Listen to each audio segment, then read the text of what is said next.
va, Pierre? Ouais. Ah! Moi, là, de ça, hey, on va avoir du fun cet hiver. C'est incroyable.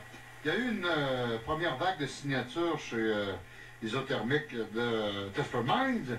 Mais avant toute chose, Pierre, avant de parler de Thetford Mines, toi, à date, bon, tu regardes aller un peu Sainte-Marie se développer tranquillement pas vite. Eux qui sont partis. C'est un club d'expansion, il ne faut pas se le cacher. Là.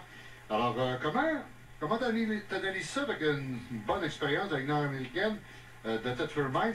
Comment tu perçois Sainte-Marie à date? Ben, c'est un peu difficile à dire parce que j'ai vu les joueurs qui ont là, mais on ne les a pas encore vus on les a sur papier, mais on ne les a pas vus sur la glace. Là. Par contre, quand on parle des équipes d'expansion, souvent je mets des bémols là-dessus parce que oui, c'est une équipe d'expansion, mais quand tu vas chercher certains joueurs établis, c'est plus nécessairement une équipe d'expansion. Et ça, je me rappelle un peu, on parlait quand le Garaga est arrivé dans la Ligue, on parlait d'une équipe d'expansion. Il y avait quand même des joueurs, puis on a vu vite que c'était pas nécessairement une équipe d'expansion qui pouvait tenir son bout. Donc je pense que Sainte-Marie devrait faire de même, mais ça, c'est pour je pense que ça va être bénéfique pour la Ligue parce que je regarde juste le coin des matchs contre Sainte-Marie, Saint-Georges, Thetford et Pont-Rouge et je pense que ça va être du bonbon pour les amateurs cette année. Dans le fond, Pierre, toi, tu penses-tu que Sainte-Marie, c'est une équipe de milieu de peloton ou peut-être même un peu plus? Ben, c'est embêtant à dire. Moi, je veux plus quand même me prononcer parce qu'on regarde toujours, on dit sur papier, ça va être ça, ça va être ça. T'sais. Puis l'an passé, on disait tous que Saint-Hyacinthe, c'était une équipe de dernière place à cause des jeunes. Puis regardez ce qu'ils ont fait. Ils ont fini en première position, puis c'est une équipe qui a dominé toute l'année par sa rapidité. Donc c'est embêtant. Ça dépend toujours comment que les joueurs arrivent. Puis il y a toujours un facteur blessure là-dedans également. Puis à Thetford, on se disait tous que c'était l'équipe pour aller chercher puis regarder le flop monumental qu'on a eu en fin d'année. Donc pour ça, là, je me tiens tranquille là-dessus. Mais j'espère juste que pour le coin, que des équipes comme Sainte-Marie avec Thetford, je rappelle avec Pont-Rouge et Saint-Georges, ça va donner un bon spectacle. Et je pense que Sainte-Marie, même si c'est une équipe d'expansion, va tenir son bout dans ce circuit-là. Il n'y aura pas de match facile. Vous arrivez contre une équipe, puis ça va être facile, c'est gagné d'avance. Je pense qu'il n'y en aura pas cette année. Comme c'était un peu le cas dans le passé. Exactement. Mais d'autant plus qu'il faut dire, Pierre, qu'il est encore tôt aussi pour analyser. Les camps d'entraînement ne sont même pas commencés.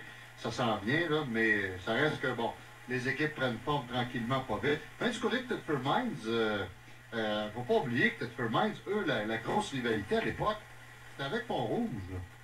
Ben oui, au début, à l'époque des Coyotes, c'était avec Pont-Rouge. Et ça, ben, c'est bienvenu, le retour de Pont-Rouge dans la Ligue. Puis, là-dessus, je pense qu'il ne faut pas se le cacher, ça devrait être intéressant.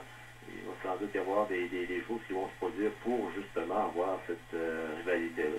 Peut-être le fait que c'est plus comme c'était avant et moins de joueurs locaux, c'est peut-être ça qui va peut-être enlever un peu de cette rivalité-là, mais j'ose espérer que ça va revenir comme c'était, et ça c'est toujours plaisant, de voir des matchs, quand on a beaucoup de matchs là, qui jouent un contre l'autre, et puis cette rivalité-là, il faut relancer ça pour justement ramener le monde dans les arénas, que ce soit intéressant, puis on a du plaisir à faire du hockey.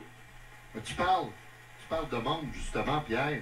Combien, bon, on sait que ça a été quand même difficile depuis quelques années du côté de Thetford Mines. Et bon, c'est un peu normal. La Ligue nord-américaine en arrachait un peu partout. Là, les foules diminuaient un peu partout. Maintenant, est-ce qu'on sent un certain engouement là, du côté de Thetford Mines? Est-ce que, justement, le retour des rivalités, combien de billets de saison qu'on peut être rendu jusqu'à date? J'ai aucune idée. Je n'ai pas validé du tout comment ça pouvait se chiffrer au niveau des billets de saison. Mais une chose est certaine, je pense qu'ils vont atteindre quand même de 1000 billets, là, ce qui est la norme présentement. Par contre, ce qui est intéressant cette année pour attirer justement les gens, et comme tu parlais, ça n'a pas été facile les 2-3 dernières années à Thetford Mines. De cette année, on a dit, si vous prenez votre billet de saison et que l'équipe ne finit pas dans les 5 premières au classement, les billets en série vont être à moitié prix. Donc ça, je pense que c'est un incitatif pour justement ramener les gens au centre Mario Gosselin. On va voir ce que ça va donner. Mais il y a quand même là, au moins 9000 assurément qui vont être là. Et ces 1000-là sont toujours très heureux parce qu'on voulait pas que on sait que c'est venu près de partir à Thetford et on voulait pas que ça parte. Et là, bon, on est très content que ça soit vraiment là, prêt pour la prochaine saison. Mais au niveau du nombre, je ne sais pas. J'ai aucune idée. C'est une excellente idée, Pierre. Mais est-ce qu'on t'as pas peur que ça mette de la pression sur les joueurs, mais surtout sur un gars comme Daniel Bissonnette qui est sa première année là, quand même à Thetford Mines? Là. Bissonnette, il va être capable d'en prendre là, de la pression, premièrement. Il dit qu'il est capable d'en prendre. Ben, il apprendra la pression, puis les joueurs, il apprendra en pression. Ils n'ont pas été capables de la prendre l'an passé. Ben, s'ils ne sont pas capables, ben, ils resteront chez eux, c'est tout. T'as l'air d'avoir un petit peu d'amertume envers Daniel Bissonnette, ça se peut-tu, hein, Pierre? Absolument pas. Bissonnette fait sa job, puis moi, je vais faire la mienne.